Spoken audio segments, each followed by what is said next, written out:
Hello, this is Nicola, Liquid Soul, and you're here with us in the BPM College in Tel Aviv.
Somebody don't know, this is Liquid Soul. This guy is one of the source of the progressive trance in the world. Who make history in the world. Sure, for sure. From the 90s, this guy produced music and doing a very good job all over the world.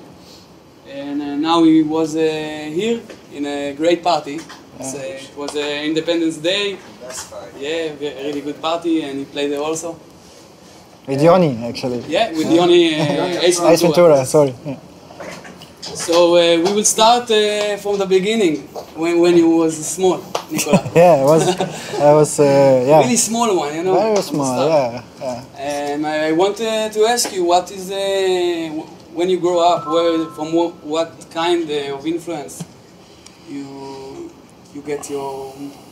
Well, yeah. So basically, I was more into like at that time it was like in the 90s, you know, and there was more like I was into like Metallica and Guns N' Roses, some kind of heavy metal rock stuff, a little bit of dance music like Mr. Wayne and stuff, Snap, I don't know, but basically I was into more heavy metal and punk rock stuff.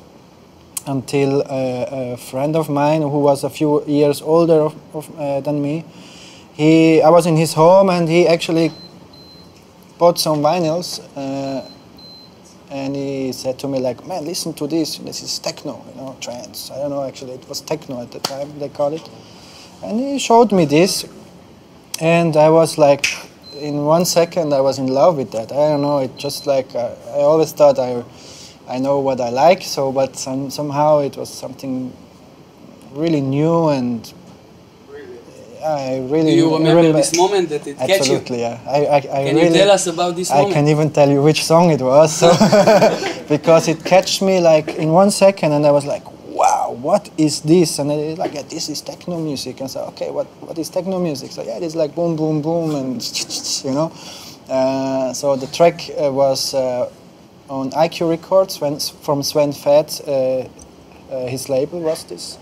And the track was Odyssey of Noise, Fire Dancer. Very melodic trance track, and yeah, it just, I don't know, it just catched me, yeah. And since then, it didn't change nothing, yeah, it didn't change anything. And I decided to, first of all, I listened to it, but only like for a short time, and then I wanted to kind of, I saw it somewhere, I don't remember where I saw it, that you can mix it, so I tried to get somehow a vinyl player, so I had to go to work and bring some, I was like paperboy, I was paperboy in my free time to get some money to buy this and when you decided to actually make this, you know, this special feeling that you feel and start to produce Producing came later, something from it. But I was like 14 years. I was too young actually, and I couldn't go to clubs or something like that at that moment. So I was just like doing my so one day I could buy this basic setup of turntables and a mixer, and I started to try to mix it somehow, but I didn't understood that you can beat match it at the time. Because it was so new, so there was no one who knew it actually, and of course there were some DJs around, but not in our areas, and as I couldn't go to clubs, so I couldn't see what they're actually doing. So I just trying to do it somehow until I was like 16 or something, and I managed to go somehow into a club. We had like in Switzerland? In Switzerland, we had a really like amazing scene there actually from really early on, and it was huge. So somehow I managed to go into the club, even it was forbidden for me, so I was standing actually always next to the DJ and watch for hours what he's doing there and trying to understand what exactly he's doing with like beat matching and stuff, you know. And then I went home and tried it at home. You remember this first set? Do you remember My it? first set? Yes. Was in the garage. In the garage, In the garage of a friend who had like a birthday party and something like that. And when you start, you tell us before that it was the techno. That, we called it techno because there were no styles yet known. I mean, when you went to a party, they were playing from techno to hardcore to deep house, however you call it, to trance music. Yeah, so I was actually into trance and hardcore, happy hardcore actually we called it. But we were much more open at the time because it was so new and it was so, it didn't matter if it's hardcore or trance or techno like Carl Cox playing, you know, like it doesn't matter actually. Can you tell us about your release? I know there's a lot. Which we need like 3 hours okay. for all the release. but, I don't know even how many there are. But if you can pick something, from your album, tell to the students about your big project in the last years. Well, I think the big like when I started with Liquid Soul, which was like in 2001 or 2002. I think my biggest success. My first big success was the Crazy People track. This was like a worldwide hit, I would say. Till today, people want to hear it every time I come. And later on, there were, for sure, from my previous album, Love in Stereo, the track Devotion, which I think it's really a masterpiece, even I can say myself. It's like really emotional, beautiful track. And Global Illumination for sure as well was a step for my career. Yeah, the whole album actually was a big step. Also the previous, I mean, yeah, it's a bit weird to say it when I say it myself. But I mean, my first album was Synthetic Vibes, which were sure also a milestone for myself and also I think for the scene because it was a bit different than the trends you heard before because it became more slow, like let's say it was more progressive and uplifting melodies and yeah, it wasn't that dark anymore, let's say, as before, and yeah, more uplifting. So that's why I think it comes from my trance background, so I like melodies, so and still today. Yeah. The last time you have a new release, the new album, yeah, Revolution. Yeah. Can you tell us about the idea behind this album and this production? Yeah, it took me quite a while to finish it, as there's a lot of pressure always, a lot of expectations. But you get success. Yeah, it was good in the end, yes. I am happy how it went. I feel that lately everything started to sound a little bit the same. And yeah, I just feel it's a bit sad for the scene that people, producers, young producers, mainly copying other producers. And I think it's a bit sad, yeah. Because it's loss of creativity. We have so much possibilities today compared to the old days. And it's hard, for me, it's hard to find some good tracks I really like from other producers. Not saying it's bad, but it's like it's a little lack of creativity, I think, for the possibilities we have. Yeah. Do you have other project Beside of Liquid Soul? Yes, I do have. I have a project called Sleek, which I just run for fun, which I do some more low BPM stuff from deep house to techno to prog house, whatever, however you want to call it. I'm really free there, and I just do what I just feel like. I didn't release a lot lately, but I just do it to have some kind of a balance and do it for myself. And of course, here and there I release it something as well. And I had a project with my best friend Martin. This project called Ear Sugar, which but we don't have so much time anymore, as I'm quite busy with this Liquid Soul thing. And yeah, here and there I do some collaborations. I do now some new stuff with Size, featuring Solar Kid, which is a girl from Serbia who sings. She's amazing. Sounds really good. So we're trying to do some new stuff with her to make maybe kind of a performance show as well in the end, some kind of live show as much we can, that she sings and speaking and yeah, like something like that. But it's gonna take a little bit time. One more question, important question, that you are traveling a lot all over the world. Yeah. And you see many kinds of crowds. Yeah. And so, yeah. So the question is, where do you think is the most open-minded crowd that you see? Because, you know, you're going all over. You have a good perspective for this. Well, it's really depends, because like open-minded, I think open-minded, like what I really like at the moment is like is India, because India, for them, it's kind of really new and fresh. So they like everything you do, and you can go like a little bit left and a little bit right, you know, when you know what I mean, like from, yeah. But it's hard to say, because each area or country have they like more this stuff and they like more that stuff. So open-minded. Open-minded. What I mean to ask you is, sometimes you go to play somewhere and you know that you need all the time to play what the crowd wants. Yeah. And a lot of time DJs or producers want to play whatever they want. And I try to play the music I like, basically. But of course, when I play my live sets, I have to play certain tracks, because this is the... People wait for it. Yeah. Otherwise they... yeah. But... yeah, really trying to keep myself real as well, you know, like to keep the vibe real. What you are. I'm trying. It's sometimes a bit hard as well, because in some countries they don't understand, yes, let's say some more melodic stuff. They like more like big build-ups and kick and bass, yeah, which for me it's cool, but it doesn't have so much substance in the songs, let's say.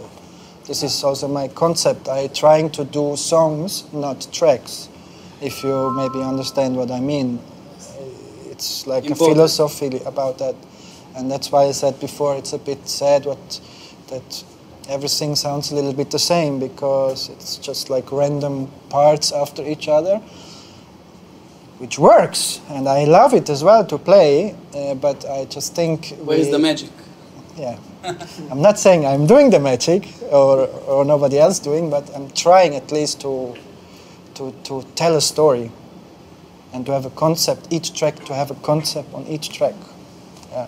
Basically, today I use mostly VST, like plugins. Everything inside the computer? Mostly, yeah. And for hardware? I have some gears, but I don't really use it anymore so much. You told me before about the 808 and 909. Yeah, but that's another story. I don't use it for the progressive, for the Liquid Soul project. I love to jam.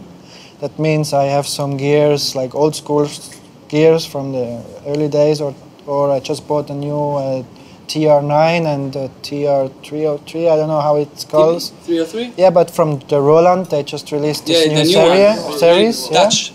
Yeah, I just forgot how. TB3. TB3, yeah.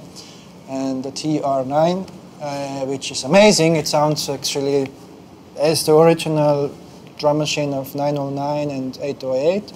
and the GO3, of course. I have some other little small bass machines and drum machines and stuff. So I like to just jam, but it's more low BPM, minimal acid house. I don't know, like from the when you talk about the VSTs, a lot of students hear that this is what they do every day, and maybe you can share with us some VSTs that you like. Yeah, sure. Tell us. I think a good synthesizer, all-around synthesizer, is the Silent, which probably everybody of you know. It's a very basic synth, very easy to use, very overviewing, like how do you say, like overviewing, like you see everything, yeah. Yes. So it's easy to handle it. It's easy to create or edit whatever which direction you want to go. So I think this is a very basic, good synthesizer. Beside of that, I use a lot of Massive nowadays, which I didn't before because it's a bit more complicated. It takes a while until you understand how it's built, let's say, and how you get to the result you want. But it sounds amazing. And meanwhile, it has a lot of banks and stuff. It just has a lot of presets, so I think it's like you click through it and you find the sound you like and you can work with, and you can edit it also very easily. EQs and compression. I use actually a lot of Logic plugs, basic stuff. I do usually. Let's say when we keep first with the EQs, I use Logic EQ. I also use Pro Q a lot now lately because it's very smooth equalizer. It's like I don't know. It sounds a bit. It's not so harsh. Let's say when you push something or remove something, it doesn't lose the sound. So it's very gentle EQ. Let's say. With compression, I do not do so much compression on the certain sounds, actually. If I do it very, very gentle because I think we come again to the point that it becomes too digital or too compressed, too loud, let's say, which I don't like. But it's my personal taste. I just feel like you lose some kind of vibe when you compress too much and it sounds a little bit too much full on, let's say, or like dubstep, which is like super like loud. And I don't like loud things because you lose the warmth of the sound. I think it's my view. I don't know. There are certain like compressors are good, but there is no specific one.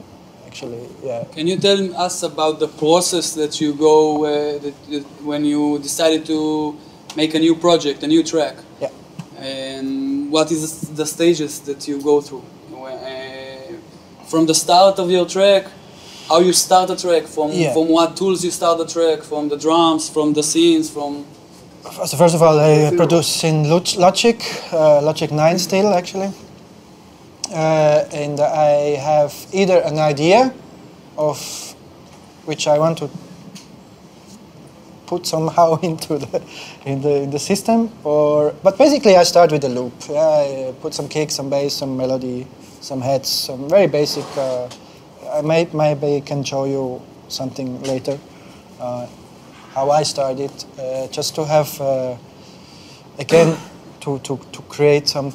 To create a song, to have just to have like an idea and a concept of a song, and when I feel right, I start to do the arrangement as good as I can. But basically, I spend a lot of time just in a loop, let's say, of a few bars, and until I'm satisfied that some melodies and bass and somehow like harmonize together. Let's say. And then actually I know already how the track gonna sound actually, like the arrangement, it's more or less easier to do because I know already what I want to put where and how I want to go from this part to this one. And You have in your mind the vision all yeah, the and time I'm checking before. as well in the loop. Of course, I mute this and I solo this, and then I go back on this, and I say, okay, that sounded cool, and then actually you just need to do it. Yeah, it's not that easy, of course, but it takes me a lot of time. Sometimes maybe 1 month, maybe 1 year, maybe. 1 month, then I'm super happy. Sometimes it takes 3 years. I mean, it's not that I'm working 3 years on a track, but I start something and then I stuck somewhere, and then I just learned it doesn't make sense to go on and force it to go on. Just put it on side and start something else, because it just needs to happen. I always say, like, sometimes you get the kind of, I don't know, like some information from above. I don't know how you can say it, yeah. And it just happened, and then it feels right. And it doesn't. And if it doesn't feel right, I don't go on, because I don't want to do something I don't like, or I'm not sure about it. Yeah. So, and it takes time, many times, and then you come to the mixing process, and this takes even more time, you know, until it sounds like I want that it's supposed to sound. Yeah, because it's always tricky. Especially when you have a lot of melodies and layers and stuff, it's a bit tricky with mixing. That you don't have a, I call it a soup, you know, that everything. Like, yeah, you don't need to cook something good. Huh? Yeah, it's kind of cooking. Yeah, so it takes time. Yeah, and but I prefer to let me. How is it, like, to let me work long time instead of just finishing it because I want to finish it. Because it doesn't matter how much tracks you do in a year, let's say, but if you do only 1 track in a year and release it, if it's a bomb, it's a bomb, and you saved the whole year actually with it, you know? I mean, like, so it doesn't make sense to, let's say, release 10 tracks a month, because nobody will care about it, and it probably sounds, all the 10 tracks will sound the same, as you probably use the same basic for every track. What I don't do, I start mostly every track from nothing, from zero, which it's a bit more work and a bit more complicated, of course, but again, it's more unique, and you will remember this track because it sounded totally different to the previous track I did, or the previous of that. And also sometimes I'm trying to do some new stuff. Let's say I do like some more banging stuff, and then the next one can be very emotional, sweet one again. And of course sometimes people hate me for that, and say like, now you got too commercial, or you got too much psychedelic or whatever. But in the end I say, I want to make music, and I want to try also new things, and I'm very open-minded with music basically, so I listen all kind of music. So I just think if it's more trancy, it's okay, and if it's more psychedelic, it's also okay, and if it's more sound a bit more, I don't know, like Swedish House Mafia, so okay, it sounds like Swedish House Mafia. But I just think we have the possibilities today to go also to some, let's say, to crossing borders, yeah, not stuck in the same process you are, you know. This is, I think it's very bad.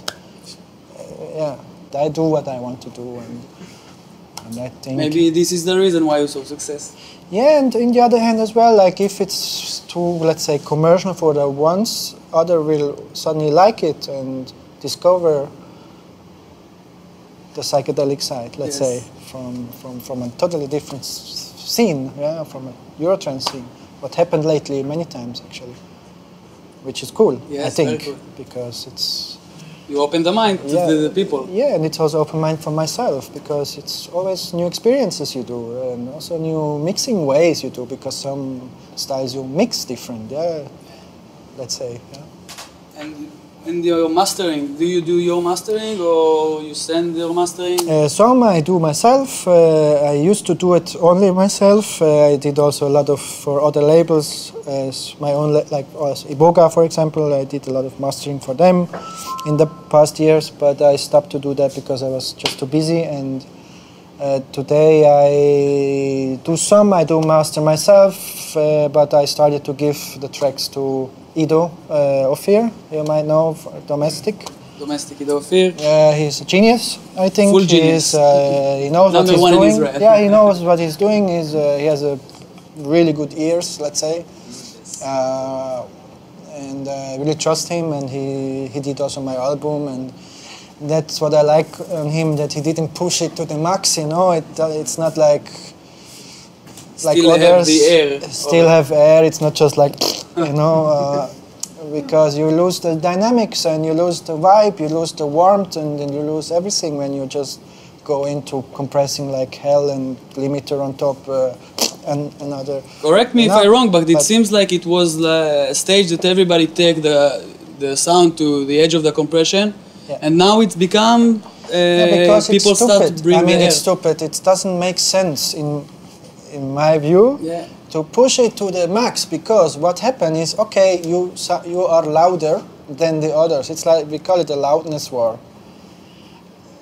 The problem is that when you click in the top 10 of the Beatport, some tracks are louder than the others. Okay, you get more attention and you might buy it.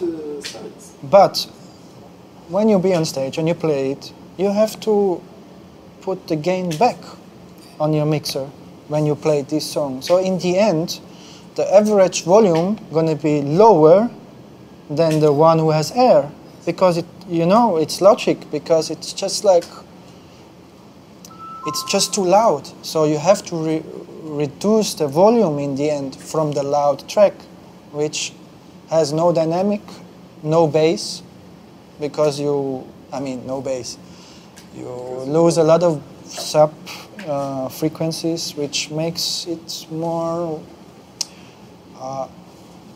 maybe I say analog, which is, of course it's not analog, but it's kind of the warmth of the, I don't know. So I think it's stupid to push it to the max, because it makes no sense at all. Small topic about the social media platform. This is very big thing today, and a lot of people here want to be artists, I'm sure, all over the world, like you, one day. And what social media you use? Do you think it's important for artists today? Yeah, I think today it is important. I am a lucky guy, and there was no internet and no Facebook at the time yet. But today I think it's important to have a Facebook page which looks more or less okay. I use it a lot now for promotion. I make a lot of posts, or trying at least. Because it's just a network of the world, and I think it also made our scene bigger, because you can reach much more people today as 10 years ago or 20 years ago. So I think social media is very important, but I think also it's the whole combination, because it's not only about music anymore today, also in a sad way to say it, but it's about how the whole product looks. I don't like this development, let's say, where it goes, but it's how it is. Yeah, it is very important. But in the end, I say good music is good music, and sooner or later it will reach the people. But of course, it makes sense if you have a Facebook page of your art, like your artist Facebook page. Because you have to show the people somehow, or SoundCloud and whatever, all these portals. Do you think it's still important to know how to be a DJ?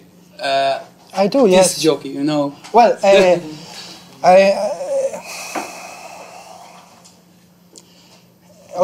must say I love to DJ, so that's why I think it's important. But if I think about it, it's not really important anymore, because when you sure all know those videos when this big guy is playing, but they don't play anymore, actually. I mean, they just stand there and like this, and it works. People want to see that. They don't care if you can mix or not, if you play a pre-recorded set or not.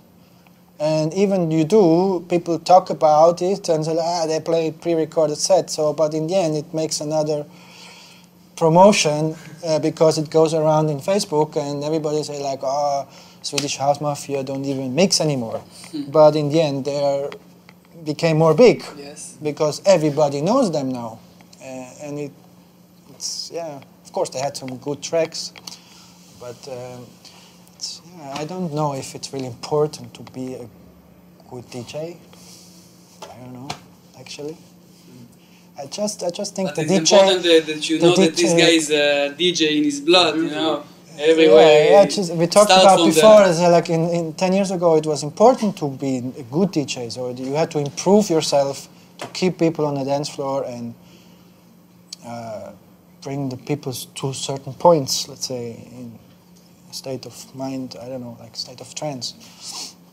But today everything is faster and shorter, and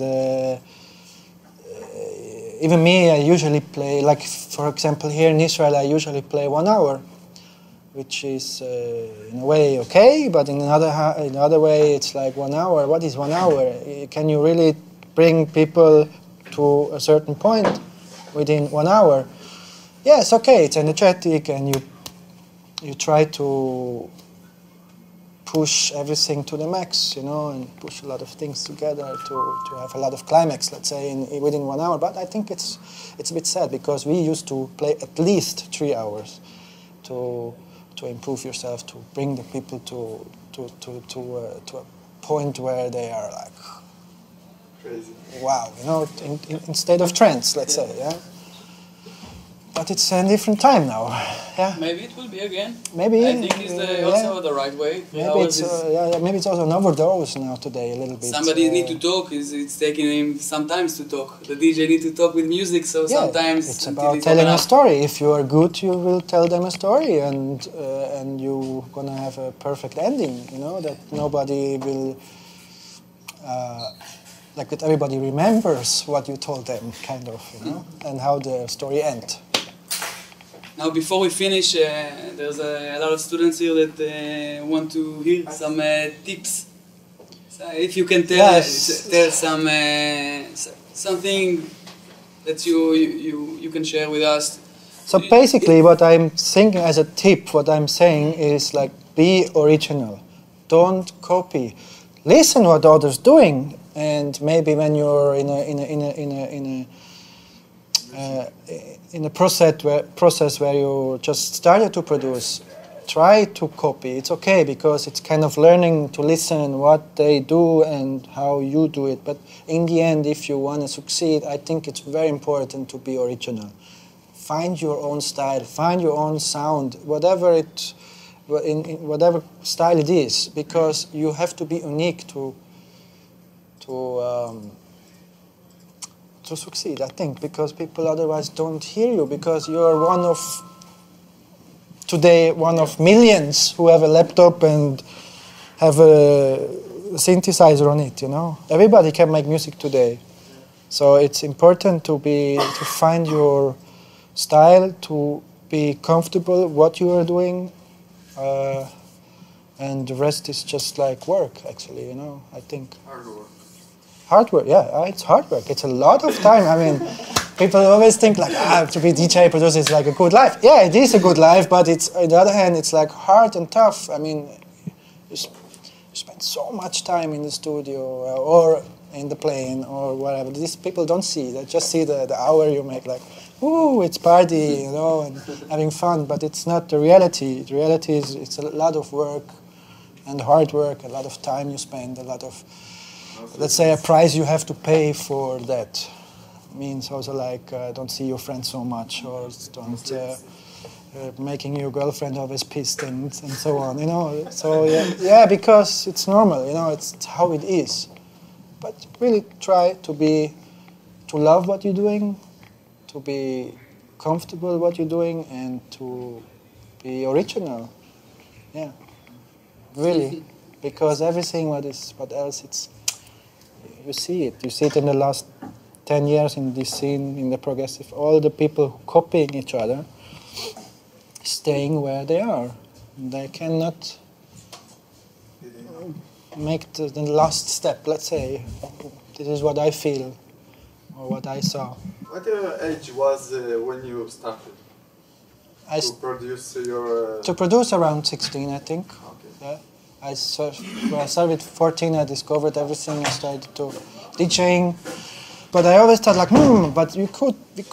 Why he didn't go on like that, or why he didn't make a break here, or why use this sound for the melody? So I tried to, very primitive at the time, of course, with some very primitive gears, and everything was still in MIDI, and there were no computer actually helping you save everything and stuff. So it was like with huge mixers and some gears and with MIDI controllers and the sequencer, and it sounded terrible. I loved it. I was like, wow, so good. Wow, look this track. But it sounded terrible, you know. But it doesn't matter, you know. It didn't matter at all because it was just fun, and it was like I felt good with it. So and then it developed. The root is what you are.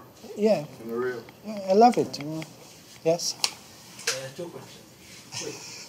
One, do you think there's a difference between releasing music as a beginner artist or as Liquid Soul? I'm asking in your point of view, when you just started and today. You think today everything you throw at the label they will accept? Yeah, definitely yes. So, okay. No, but it's true. I mean, I have the privilege now, let's say, to do whatever I want, actually, of course, in some kind of algorithm. But basically, yes, it's for me much easier to release my music or to sign a contract, let's say, and even maybe get to the top 10, because it's just like you have the name, you know. Of course, it's harder for a for a beginner. But I think if you make good music and keep on doing good music, there is a lot of space and a lot of possibilities to gain. Yeah. Second one, okay. Yeah. And today, let's say you began doing what, progressive trance or something. Today, that's what you do, I guess, right? Yeah, I would call it psychedelic progressive trance. Yes. So there's a lot of issues when you release a track, yeah, in like the structure, the building, and how should it be, and I'm asking this, especially it's pointed to you because you like a lot of melodies in your tracks, and you like the musical thing, but do you, would you start a track now, or maybe 10 years ago, with the melody on the drop? No. No? I mean, today, you mean like you have a build-up with a melody, like let's say a break, with the melody you go... intro, and on the drop you will and then you go on with the melody or not. Yes. So... not necessarily after the break, but maybe in the intro, after the intro? Okay, after the intro I think you should go with try, without the melody. It has two reasons. First of all, it's better for the DJ to mix it. The second point is it's just more common today and more accepted, let's say, from the crowd. They like it. And do you have any rules in the build? Like when you build a melody, is it something like very square with the questions and answers, or it's just whatever you feel? It's like, can be very long, maybe? I would say in my older tracks there's a lot of question-answer things happening. Like some sounds say hello, and the answer say yeah, I'm here. Today, not so much anymore. Today it's more about a whole melody structure which I just feel right. Improvisation, maybe? Yeah, it just happens. I mean, it takes time sometimes, you know, like it's... to write a melody, it's easy, but to write a good melody, a melody, or a melody who touches you, it's not so easy.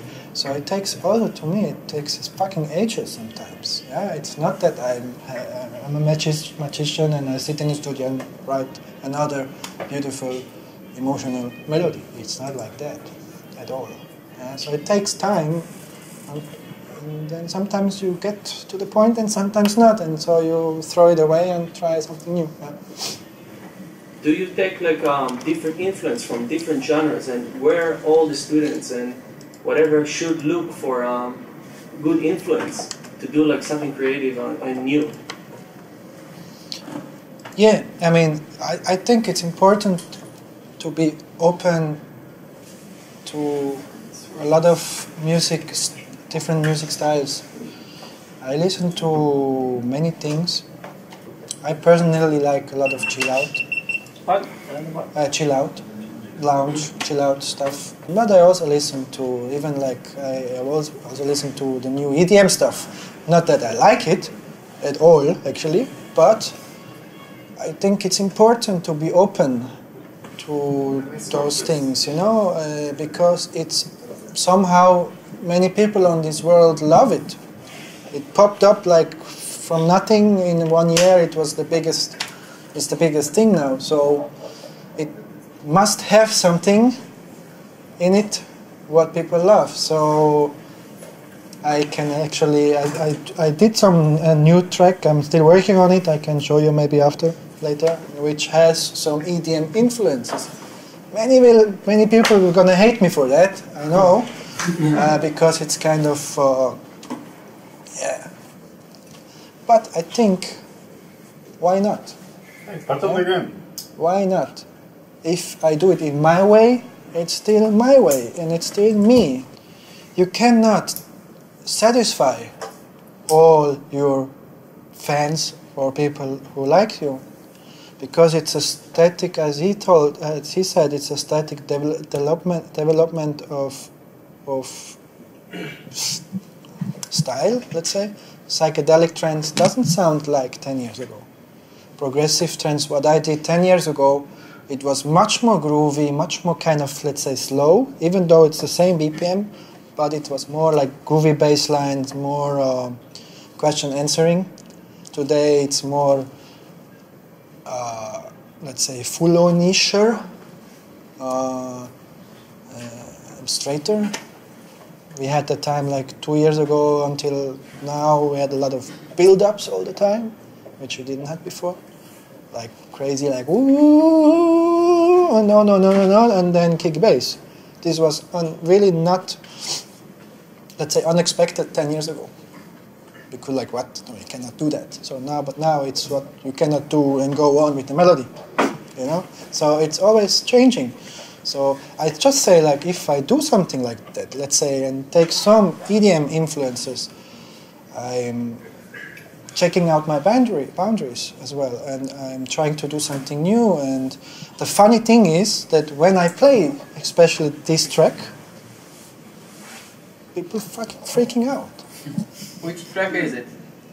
It's not, I'm still working, I mean, maybe I can, is it on? It actually, what happens is just, I use the EDM kick. Means it's a kick, a big kick with a bass on the kick. Yeah? There is no bass between or after the kick. You know? So it sounds like this.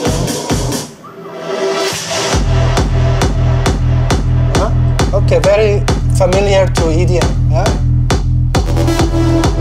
But it's my style.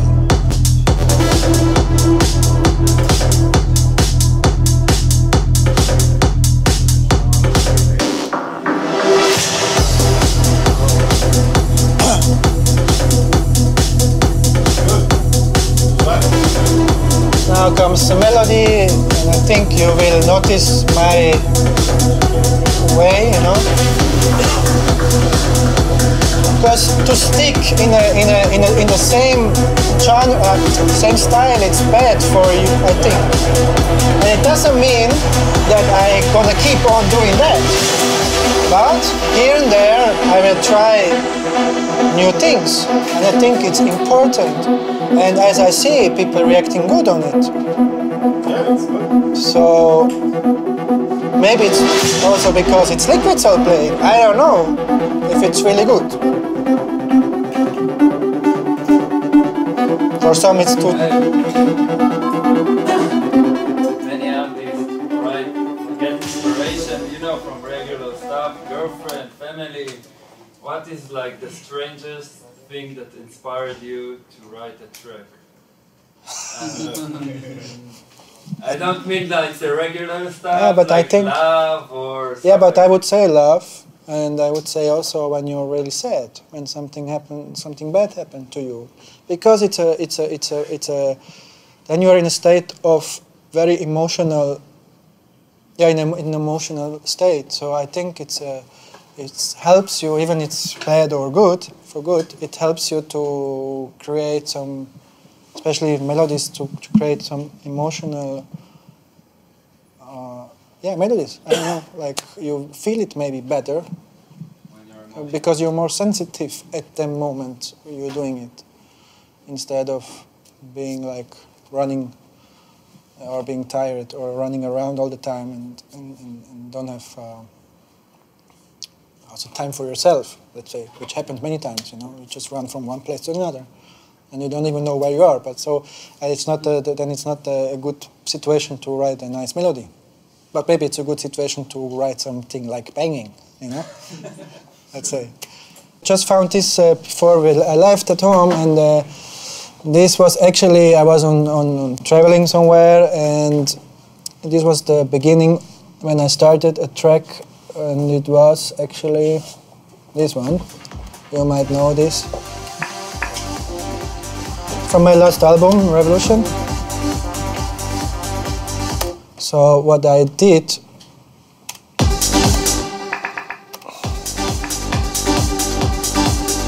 this was the start. And actually this melody, in the end I kicked it. Maybe I'm gonna do another track with that because I like it. But in the end I stuck with this. Actually it's not only like this, it's like...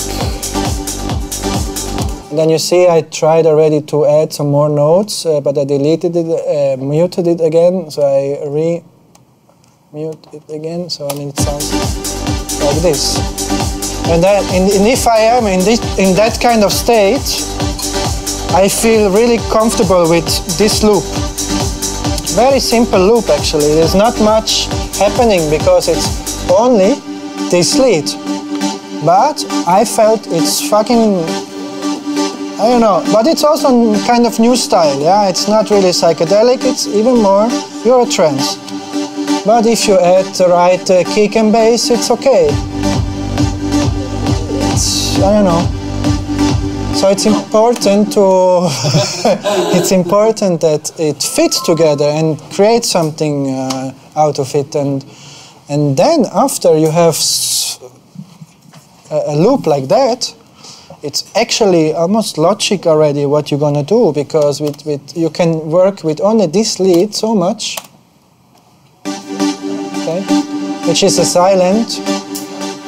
Maybe I show you how I came to this lead, because I remember it was like that. It's a preset from, maybe I reopen it from the beginning, let's say. It's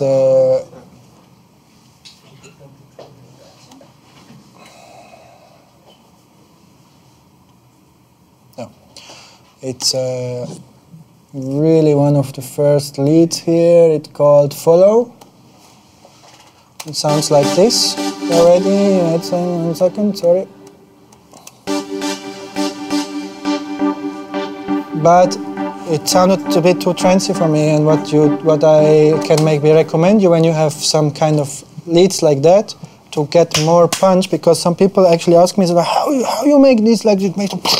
It's like so sharp. You compress a lot. I said, no, I don't compress at all, actually. I mean, a little bit, yes, but the point is all about this envelope mode. Can you see it? Yeah, okay. So you do actually put the cutoff filter through this envelope. So that means you add the... Cutoff open and close. Yeah, the gain of it, kind of, and you open this one. And what happens is like, you see it start to click. Before, without, it's kind of flat. And like this, it sounds like it's super over-compressed. but you get a lot of punch, attack, yeah. You use it with the automation. No, actually, yeah, of course I do a lot of automation, but then I have to control only the cutoff. Yeah? And I control the cutoff, and then I'm in the break in the end, and I control this. And then I control an LFO on it, and blah, blah, blah, blah. And in the end, you go back, and, you know, because it's much more punchy instead of like that. It's a small difference, but it's a huge one, you know. Yeah. So if you add it, it gives like this tick, tick, tick, tick, yeah. And then the bend, you know, you see it's like getting really short. More like that. Sidechain it a little bit to keep the space for the kick. And it's actually already done. Yeah. Lately, people put some, me too, like some pit crusher sometimes on top of the bass. It gives you like some kind of crunchy feeling. Like, I just mix it in now.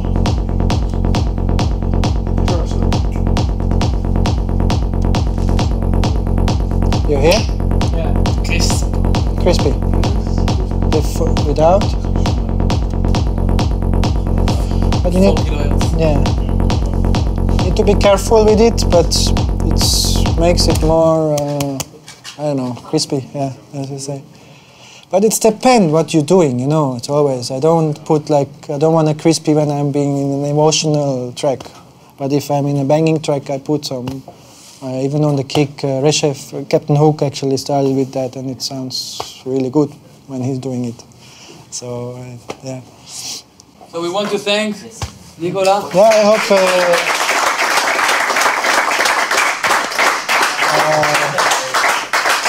I hope it was okay for you guys. If you want to ask me something after, it's okay. We can listen to one last track before we go. Yeah, of course. Just on the iTunes is good.